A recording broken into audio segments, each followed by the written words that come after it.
बच्चों, जब हम भारत के राष्ट्रीय आंदोलन का अध्ययन करते हैं तो उसको 3 कालों में विभक्त करके देखा जाता है। पहला है उदारवादी राष्ट्रवाद, जिसका आज हम अध्ययन करेंगे। दूसरा जो पीरियड है वो एक्सट्रीमिस्ट नेशनलिज्म, उग्रवादी राष्ट्रवाद का है। और थर्ड जो पीरियड हम पढ़ेंगे, राष्ट्रीय आंदोलन में गांधी का योगदान। ये आपके सिलेबस में अलग से मेंशन भी किए गए हैं तीनों टॉपिक्स।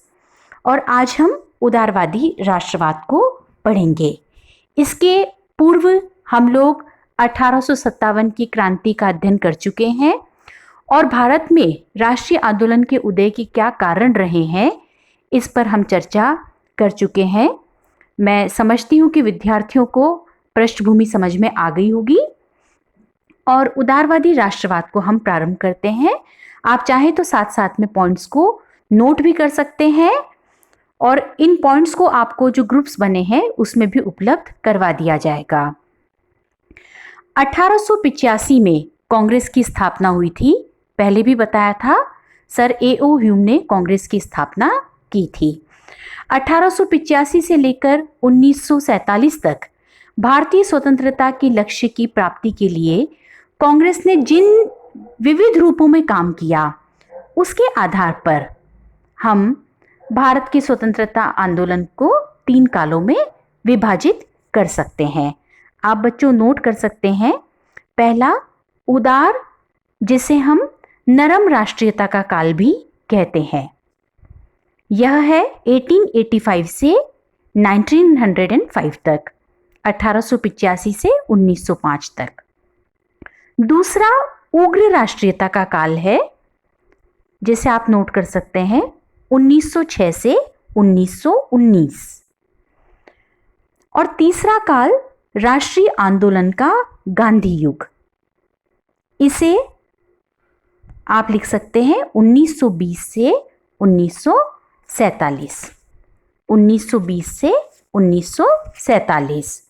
तो अभी हम देखेंगे कि उदारवादी राष्ट्रीयता, या जिसे हम कह सकते हैं कांग्रेस का उदारवादी पक्ष, जो कि 1885 से 1905 तक चला था, किस रूप में रहा।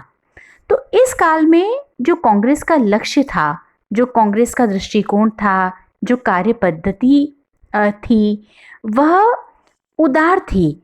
सुधार की नीति में ये विश्वास करते थे। इसलिए उनके द्वारा व्यवहारिक दृष्टिकोण अपनाते हुए बहुत ज़्यादा बड़ी मांगे नहीं की गई। उदारवादी राष्ट्रीयता के इन 20 सालों में, ये 20 साल कौन से, 1885 से 1905 तक, जो कांग्रेस ने प्रमुख मांगे की, उनमें थी भारतीय शासन की जांच, भारत मंत्री तथा भारत परिषद का अंत, केंद्रीय तथा प्रांतीय विधान परिषदों का विस्तार तथा सुधार, भारतीयों की उच्च नागरिक तथा सैनिक पदों पर नियुक्ति और इंग्लैंड से आने वाले कपड़े पर आयात कर लगाना। ये कुछ प्रमुख मांगे थी। इसके अतिरिक्त भी अन्य मांगे थी और कांग्रेस के द्वारा इन मांगों के लिए इंग्लैंड में भी प्रचार कार्य किया गया। तो ये जो उदार राष्ट्रीयता का काल है, इससे जो जुड़े हुए नेता थे, ये मानते थे कि एकदम से क्रांति नहीं हो सकती, या एकदम से क्रांति नहीं करनी चाहिए, एकदम से सुधार नहीं होगा, सुधार धीरे धीरे होगा। मतलब देश में परिवर्तन आएगा, देश की स्थितियों में सुधार होगा, लेकिन वह समय लगेगा, उसमें धीरे धीरे होगा। तो उदार राष्ट्रवादियों की जो विचारधारा थी और कार्य पद्धति थी, उसको हम इस प्रकार से देख सकते हैं पॉइंट वाइज। पहला आप नोट करिए, ब्रिटिश सरकार के प्रति राजभक्ति। इसमें कोई संदेह नहीं कि जो उदारवादी राष्ट्रवादी नेता थे वे उच्च कोटि के देशभक्त थे, लेकिन इसके साथ ही वे ब्रिटिश शासन के भी प्रशंसक थे। वे समझते थे कि ब्रिटिश शासन के हमारे ऊपर कुछ उपकार हैं और इसलिए इनके मन में उनके प्रति कृतज्ञता का भाव था। वे ब्रिटिश साम्राज्य के प्रति राजभक्ति रखते थे और उनका ऐसा मानना था कि कहीं ना कहीं ब्रिटिश सरकार जो है सहयोग की नीतियां अपना रही है। दूसरे अधिवेशन में दादा भाई नौरोजी अपने सहयोगियों की सामान्य भावना को ही व्यक्त कर रहे थे, जबकि उन्होंने यह घोषणा की थी कि आओ हम पुरुषों की तरह बोले और घोषणा कर दे कि हम आचूड़ राजभक्त हैं। और इन नेताओं के संबंध में एनी बिसेंट ने भी कहा कि इस काल के नेता अपने को ब्रिटिश साम्राज्य की प्रजा मानने में गौरव का अनुभव करते थे। मतलब कहीं ना कहीं जो मॉडरेट पीरियड है उसके जो लीडर्स थे वे ब्रिटिश सरकार के प्रति निष्ठा रखते थे, ये भक्ति रखते थे। सेकंड आप नोट करिए, अंग्रेजों की न्यायप्रियता में विश्वास। जो उदारवादी थे उनको अंग्रेजों की न्यायप्रियता में विश्वास था और इसी विश्वास के भाव ने उनमें ब्रिटिशर्स के प्रति राजभक्ति के भाव को जन्म दिया।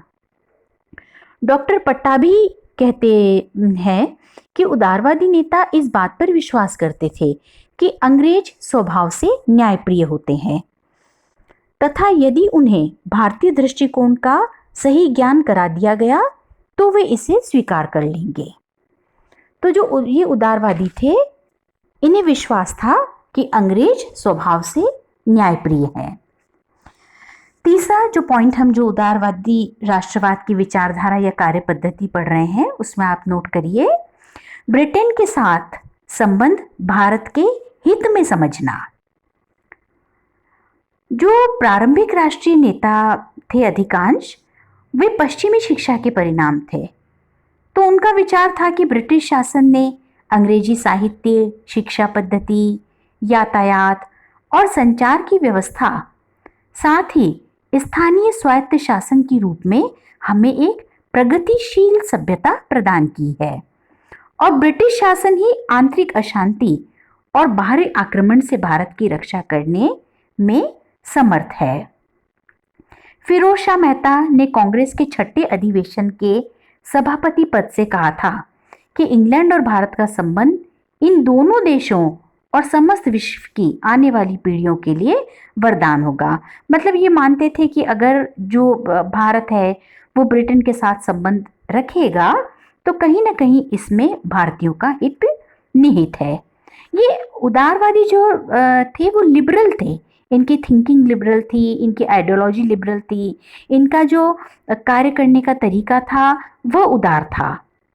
तो बहुत एकदम उग्र स्वभाव नहीं था इनका, क्रांति में विश्वास नहीं करते थे। वही अगला पॉइंट अब आ रहा है कि क्रमिक सुधार में विश्वास। नोट करिए बच्चों, चौथा पॉइंट है क्रमिक सुधार में विश्वास। जो उदारवादी थे वे क्रमबद्ध विकास की धारणा में विश्वास करते थे। ये इस तथ्य को जानते थे कि तुरंत ही प्रतिनिध्यात्मक शासन के लक्ष्य को प्राप्त नहीं किया जा सकता। मतलब एकदम से हम किसी लक्ष्य को प्राप्त नहीं कर सकते, धीरे धीरे लक्ष्यों की ओर बढ़ा जा सकता है। तात्कालिक रूप में वे प्रशासन में आवश्यक सुधार, विधायी परिषद, सेवाएं, स्थानीय स्वायत्त संस्थाओं और रक्षा सेवाओं में सुधार से ही संतुष्ट थे। ये विरोध करते थे क्रांतिकारी परिवर्तन का, क्योंकि स्वभाव में उदारता थी। उदारवाद का लक्ष्य क्या था? अगला पॉइंट, राजनीतिक स्वशासन की प्राप्ति। मतलब ये नेता, उदारवादी नेता सुधार में तो विश्वास करते थे, लेकिन इन वैधानिक सुधारों का अंतिम लक्ष्य भारतीयों के लिए स्वशासन को प्राप्त करना था। कि मतलब भारतीयों को स्वशासन मिलना चाहिए। ये ब्रिटिश शासन के अंतर्गत स्वशासन की स्थापना चाहते थे। सुरेंद्रनाथ बनर्जी ने कांग्रेस के दूसरे अधिवेशन में ही स्वशासन की बात कही थी और 1906 के कांग्रेस अधिवेशन में दादा भाई नौरोजी की अध्यक्षता में कांग्रेस द्वारा स्वशासन के इस लक्ष्य को क्लियरली अपनाया गया। मतलब ये चाहते थे कि ब्रिटिश शासन के अंदर ही स्वशासन स्थापित हो। अब उदारवादियों की कार्य पद्धति कैसी थी? ये 6th पॉइंट है आपका। ये कॉन्स्टिट्यूशनल मीन्स में विश्वास करते थे, संवैधानिक साधनों में विश्वास करते थे, क्योंकि ये संघर्ष के विरोधी थे, हिंसा के, क्रांति के विरोधी थे। इनके द्वारा वैधानिक सुधार के अपने लक्ष्य को प्राप्त करने के लिए, कि मतलब अगर सुधार लाना है तो कैसे, प्रार्थना पत्र के माध्यम से, स्मृति पत्र के माध्यम से, प्रतिनिधि मंडल के माध्यम से लाया जाना चाहिए। उदार थे, लेकिन उदारवादियों के इन साधनों को इनके विरोधियों ने पॉलिटिकल मेंडिकेंसी, राजनीतिक भिक्षावृत्ति का नाम दिया। कि मतलब आप तो एक तरह से प्रार्थना करके, स्मृति पत्र देके, प्रतिनिधि मंडल भेज के एक तरह से भीख मांग रहे हो स्वशासन के लिए। लेकिन जो ये उदारवादी थे, इनको किसी भी तरह की क्रांति या संघर्ष की अपेक्षा निवेदन, प्रार्थना की पद्धति में अधिक विश्वास था। आई बात बच्चों समझ में कि जो उदारवादी थे कैसे थे? क्रमिक सुधार में विश्वास करते थे, संवैधानिक साधनों में विश्वास करते थे, इनके मन में ब्रिटिश शासन के प्रति राजभक्ति थी। तो 1885 से लेकर 1905 तक जिन उदार राष्ट्रवादियों के हाथ में कांग्रेस का नेतृत्व रहा, उनका संवैधानिक साधनों के प्रति विश्वास रहा और क्रमिक सुधारों के प्रति निष्ठा रही। देखा जाए तो कहीं ना कहीं उनकी राजनीतिक मनोवृत्ति में कहीं कोई कमी थी, या उनके द्वारा जो साधन अपनाए गए वो बहुत प्रभावशाली नहीं थे। लेकिन स्थिति ऐसी भी रही कि साम्राज्यवादी ब्रिटेन के द्वारा जब भारत पर शासन किया जा रहा था, तो व्यक्ति राजभक्ति, देशभक्ति में से किसी एक मार्ग को अपना सकता था। उनकी देशभक्ति का राजभक्ति से मेल हो जाने के कारण देशभक्ति आंशिक होकर रह गई। आलोचकों द्वारा यह माना गया कि उनका क्रमिक सुधारों में विश्वास करना गलत था। उनका ऐसा मानना गलत था कि ब्रिटिश राज जो है वो भारत के हित में है। अपने स्वयं के स्वार्थों के कारण किन्हीं सीमित क्षेत्रों में ब्रिटेन के द्वारा भारत को भले ही भौतिक प्रगति प्रदान की गई, लेकिन वास्तविक रूप में यदि देखा जाए तो ब्रिटिश राज ने भारत का बहुत शोषण किया।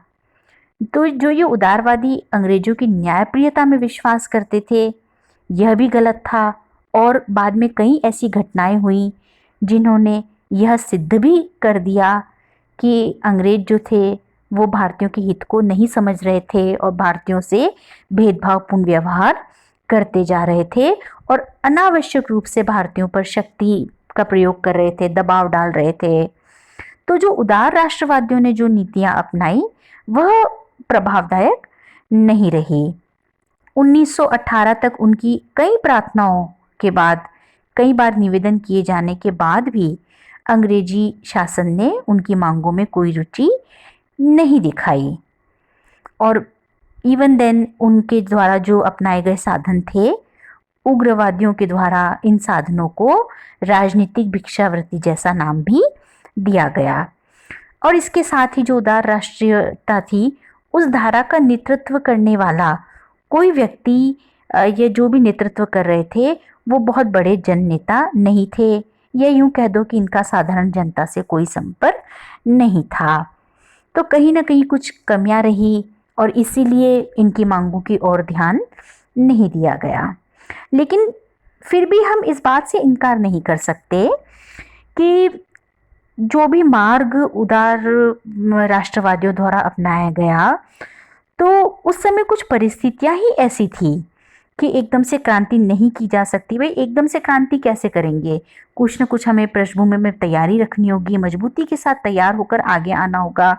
तो कहीं ना कहीं परिस्थितियां भी ऐसी थी कि कहा जा सकता है कि भाई इन्होंने कुछ सोच समझकर ही इन विचारों को अपनाया होगा, इस तरह की नीतियों में विश्वास किया होगा, या यूं कह दो कि समय के अनुरूप इनकी जो विचार थे वो व्यवहारिक थे।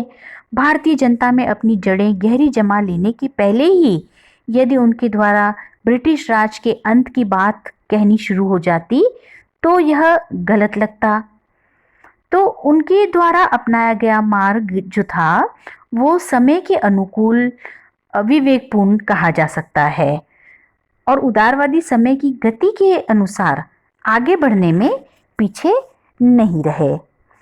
तो उदारवादियों का भी एक जो योगदान है वो राष्ट्रीय आंदोलन में महत्वपूर्ण रूप से आंका जा सकता है, क्योंकि कांग्रेस के द्वारा अपनी स्थापना के समय से ही ब्रिटिश शासन की बुराइयां बताने का काम इन्होंने शुरू कर दिया था और उसे जनहितकारी रूप प्रदान करने का प्रयास किया। नौकरशाही की बुराइयां बताने के साथ ही विदेशी शासन के दोष स्पष्ट किए। तो जो कमियां थी उन्होंने प्रारंभ में ही बतानी शुरू कर दी, ब्रिटिश शासन के दोष को उन्होंने बताना शुरू कर दिया। और उदारवादियों के जो कार्य थे, जो विचार थे, वो इमीडिएट इफेक्ट वाले तो नहीं थे, तात्कालिक रूप से महत्वपूर्ण नहीं लगे, लेकिन उनके विचारों में कहीं ना कहीं दूरदर्शिता थी और सुदूरव्यापी रूप में अगर देखा जाए तो उनके जो परिणाम थे वो महत्वपूर्ण रूप से सामने आए। तो भारत में राष्ट्रीयता का जनक इन उदार राष्ट्रवादियों को माना जा सकता है। इन्होंने देशवासियों को शिक्षा दी कि वे सांप्रदायिक और प्रांतीय धरातलों से उठकर सामान्य राष्ट्रीयता की भावना को अपने हृदय में विकसित करें। इसके साथ ही जो बहुत ही महत्वपूर्ण योगदान उदार राष्ट्रवादियों का रहा कि इन्होंने भारतीयों को राजनीतिक शिक्षा दी। राष्ट्रीय आंदोलन के दौरान उन्होंने भारतीयों के मन में प्रजातंत्र और स्वतंत्रता जैसे आदर्शों को प्रसारित किया। इन्होंने सभी महत्वपूर्ण प्रश्नों पर विचार विमर्श के लिए एक संगठन प्रदान किया और इस प्रकार शासन से संबद्ध जो मुख्य प्रश्न थे उस पर प्रबल जनमत का निर्माण किया। भारत की जनता को स्वाधीनता का महत्व समझाया, प्रतिनिध्यात्मक संस्थाओं की स्थापना, आर्थिक और सामाजिक सुधार और सबसे महत्वपूर्ण स्वशासन की मांग के लिए प्रेरणा प्रदान की।